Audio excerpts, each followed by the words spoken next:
Good morning Odisha. आज 18 February शनिवार। Number 1 महंगा पड़ा रिल करवा स्कूल छात्रु डेई गुरुतर हेले छात्र एक्शन नेले कर्तृपक्ष।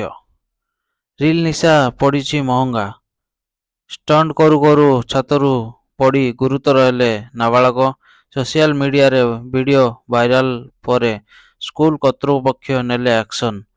नवरंगपुर राईघर ब्लॉक सदर ठारे थिबा एक बोर्ड उच्च प्राथमिक विद्यालय रे किछि छात्र स्कूल टाइम रे रील बनैबा निशारे गोटाए छात्रु अन्य एक छात्रको डेइबा वीडियो एबे भाइराल हेबारे लागिछि। सूचना थाउ कि गत 14 तारिखर मंगलवार दिन स्थानीय प्राथमिक विद्यालय रे दिव्यांग मानक एक कार्यक्रम चलीथिला। तेबे दिन प्राय 11टा समय किछि पिला स्कूल छात उपरू चढ़ी जाइथिले। सेही छात उपरू सेमानंक मध्यरु किछि पिला हत्ता बाहर थिबा एक परित्यक्त एएनएम क्वार्टर उपरू डेइबा। नंबर 2 आसिला गोपाल दासर नार्को टेस्ट रिपोर्ट। झारसुगुड़ा पूर्वतन स्वास्थ्य मंत्री नव दास हत्याकांड घटनार मुख्य अभियुक्त Gopal Das narco test report आसीथिबा विशेष सूत्रରୁ जଣାपड़ी। क्राइमब्रांच पक्षरु ए विषय कौन स्पष्ट सूचना नथिबा बेले पूर्व शत्रुता कारणରୁ गोपाल सुजोग खोजी नव दास को गोली मारी हत्या करिथिबा नार्को रिपोर्ट रे उल्लेख थिबा सूचना मिली। नवदास हत्याकांड को 20 दिन पहुंची थिबा बेले हत्याकांड रहस्य उपर पर्दा हटि नाही। एहारी भितरे नवंक झियो दीपाली दास क्राइमब्रांच तदंत रिपोर्ट आसिबा पर प्रतिक्रिया रखिबे बोली कहिसंथि। नंबर 3 भुवनेश्वर रे केंद्र अर्थमंत्री पोस्ट बजेट आलोचना चक्र रे नेबे भाग। भुवनेश्वर रे केंद्र अर्थमंत्री निर्मला सीतारामन पोस्ट बजेट आलोचना रे जोग देबा पई 2 दिनिया ओडिशा गस्तरे आसिसंथि। केंद्र अर्थमंत्री भुवनेश्वर रे हेबाकु थिबा पोस्ट बजेट आलोचना चक्र रे भाग नेबे निर्मला सीतारमण परे जटणी अरुगुल स्थित आईआईटी भुवनेश्वर छात्र छात्री आलोचना करिवे केंद्र अर्थमंत्री निर्मला सीतारमण। नंबर 4 गजपति जिला को बाल्य विवाह मुक्त जिला घोषणा कले जिलापाल। गजपति बाल्य विवाह भली असामाजिक प्रथार मुक्त है गजपति जिला। जिलापाल लिंगराज पंडा गजपति जिला को बाल्य विवाह मुक्त जिला भावे घोषणा करिसंती। गुरुवार एक सांबादिक सम्मेलनी करी जिलापाल यह घोषणा करिसंती।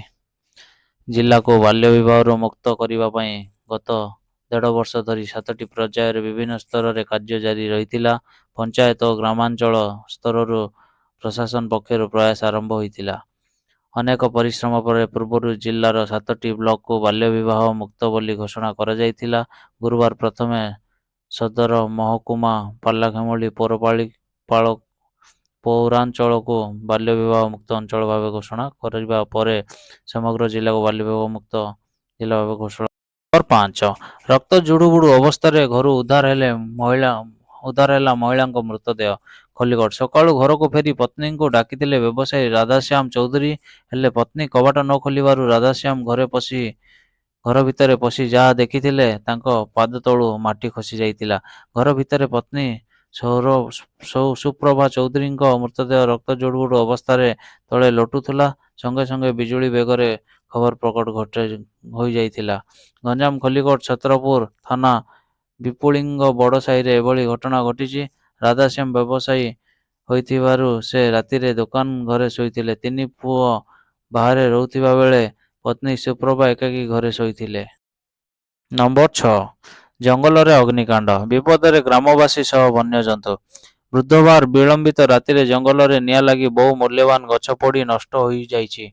एपरी घटना पाटणा रेंज रो पद्मपुर संरक्षित जंगल रे देखिबाकू मिलिछि। सेहीपरि गुरुवार द्विपहर रे बाउंशुली पंचायत और भोगपसी गाँ पाखरे थिबा पटास जंगल रे निया लगी बहु जली पोड़ी पाउंश हो जाइछि।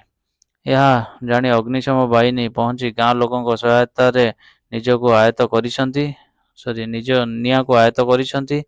ଅଗ୍ନିକାଣ୍ଡର କାରଣ ଅସ୍ପଷ୍ଟ ଥିବାବେଳେ କେହି ନିଆଁ ଲଗାଇଥିବା ସନ୍ଦେହ କରାଯାଉଛି। ନମ୍ବର 7, ଆଜି ଆକାଉଣ୍ଟକୁ ଆସିବ 13ତମ କିସ୍ତିର ଟଙ୍କା।